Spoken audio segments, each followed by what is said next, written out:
Dawe Abu Bakar kegelapan itu ada 5. 5. Nah, zaman akhir ada 5 ribuan, apa? Ribuan.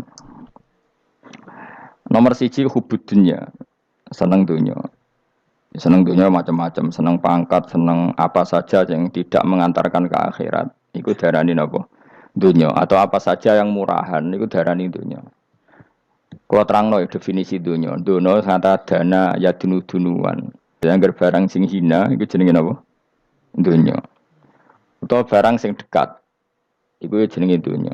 Mergo maknane dunya iku saiki, dana iku maknane dekat. Akhirat nanti. Serungokno wae kok kowe suwe-suwe paham. Sehingga sesuatu yang tidak murahan, kayak sujud, kayak sedekah, kayak ngaji, itu randunya. Ini kesaksian akhirat. Sehingga ketika Ibnu Khaldun itu, Allah itu ngeritik dunia ya yang perlu dikritik. Bahkan kadang akhirat pun dikritik pangeran. Swarga pun kadang dikritik pangeran. Nak wayai perlu dikritik. Karena ada konteksnya. Ada apa? Konteksnya. Misalnya begini. Saya punya kitab namanya Khilyatul Auliya atau Baqatul Asfiya. Saya sampai sekarang belajar kitab itu terus. Ini sekitar 14 jilid. Ini kitab Induan Ikhya. Saya berkali-kali ngomong di mana-mana. Imam Ghazali dalam hal mana Kibul Akhyar, sejarah orang-orang pilihan itu nginduk kitab nama Khilyatul Auliya itu 14 jilid. Dalam ilmu tasawuf beliau nginduk kitab jenis Qutil Qulub. Ini karangannya Abu Thalib Al-Makki. Dalam fikih tentu beliau nginduk gurunya Imam Haromen. Dan memang kitab itu harus nginduk. Kalau tidak namanya mukhtarik, bikin-bikin. Memang syaratnya ulama harus muttabi. Dia hanya pengikut, tidak boleh kreasi. Kalau kreasi namanya bid'ah, bid'ah.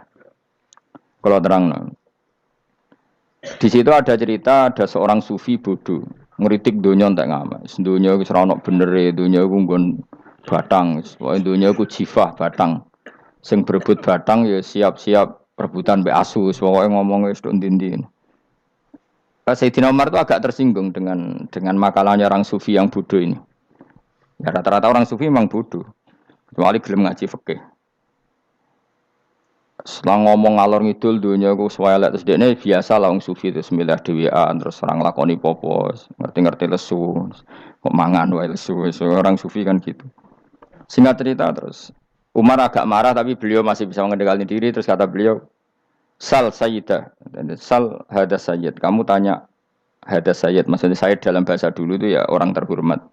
Dalam bahasa zaman era itu maknanya sayyid itu masih apa? Sadat maksudnya bukan Habib, bukan. Kalau dalam bahasa Arab dulu itu memang kalau Habib itu ya Nabi, kalau Sayyid Sadat itu Sufia itu belum pasti maknanya apa? Habib ya, tokoh-tokoh yang diikuti dalam apa? Makalahnya, dalam apa? Makalahnya. Terus kata Ubay bin Ka'ab, dan ini menurut saya benar sekali, dan kamu harus mengikuti Ubay bin Ka'ab. Dia adalah termasuk 6 sahabat yang dipuji Nabi min ahlil Quran, apa? Yang dipuji Nabi min ahlil apa? Quran. Kata Ubay bin Ka'ab, lalu Anda masuk surga karena apa? Lalu Anda masuk neraka karena apa? Lalu Anda dapat ridho Allah karena apa?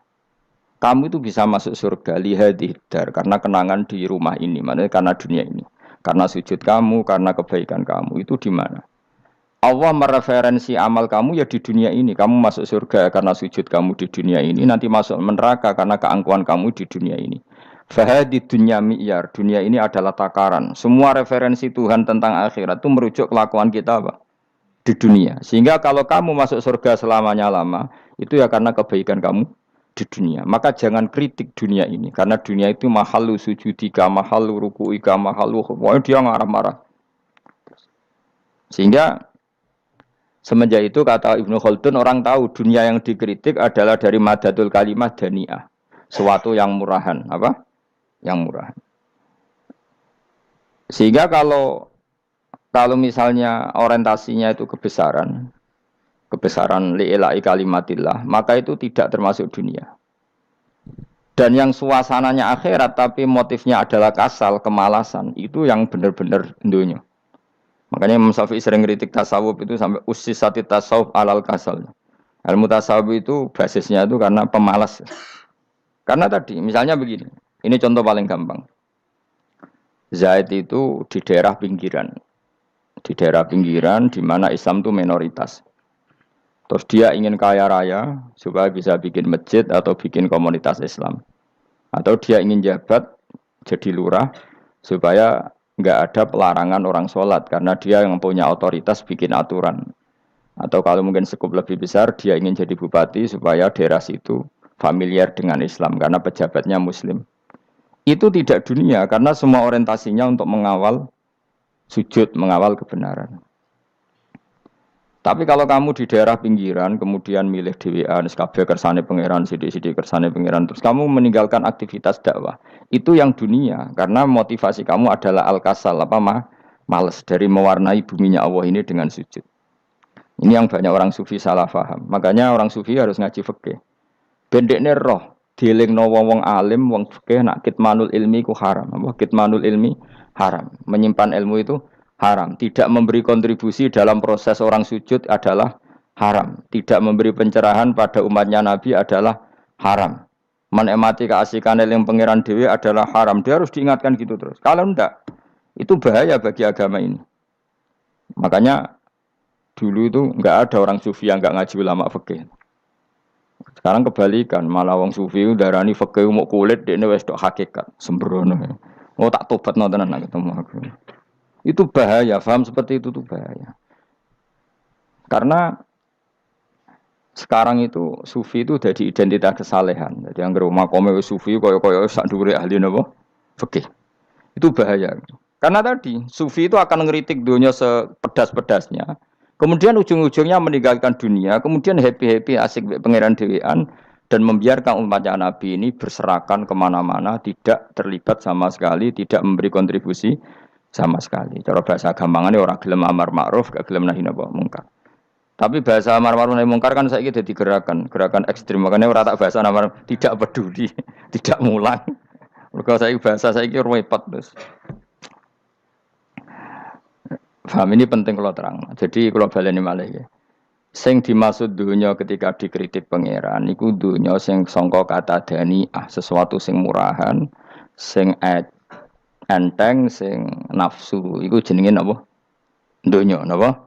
Dunya. Tapi ketika sesuatu itu baik dan mengarah kepada Allah, iki jenenge dunya iki masru'atul akhirah. Maka dunya itu di dua status napa? Siji masru'atul akhirah. Dan ini status yang harus kita pakai. Makanya kata Imam Ghazali itu, kowe nak randi duwe sak penat-penate urip terus merasa enggak punya kenikmatan, datang saja ke kuburan dan yakinlah semua yang sedang mati keinginannya hanya satu, ingin kembali di dunia dan memperbaiki amal-amalnya. Berarti dunia adalah segala-galanya bagi orang yang sudah mati. Ya, orang yang sudah mati itu cita-citanya satu. La'alli arji, semoga kita kembali ke dunia. Untuk apa? Untuk membenahi semua kesalahan yang pernah dilakukan zaman ning dunia. Terus kamu ingat, fa'ana fid dunya. Ya Allah, alhamdulillah sekarang masih saya di dunia. Artinya saya punya satu kesempatan yang diinginkan semua orang yang sudah mati di seluruh dunia. Lalu malah wali anu urip malah kepengen nang mati. Saking kakean kasus ini, apa? Kakean apa? Kakean kasus. Makanya di sini sirinya para rasul, para nabi itu sering donga Allahumma tawil umrona, sehingga banyak orang soleh mendoa supaya panjang apa? Umur. Itu karena pas itu yang hadir adalah dunia dengan makna masru'atul akhirah. Tapi ada juga wali dan nabi kadang-kadang donga, ya Allah, jika sebaiknya saya mati, mati saja. Itu ketika tergambar dunia yang sudah murahan, yang sudah arogan, yang sudah tidak jelas.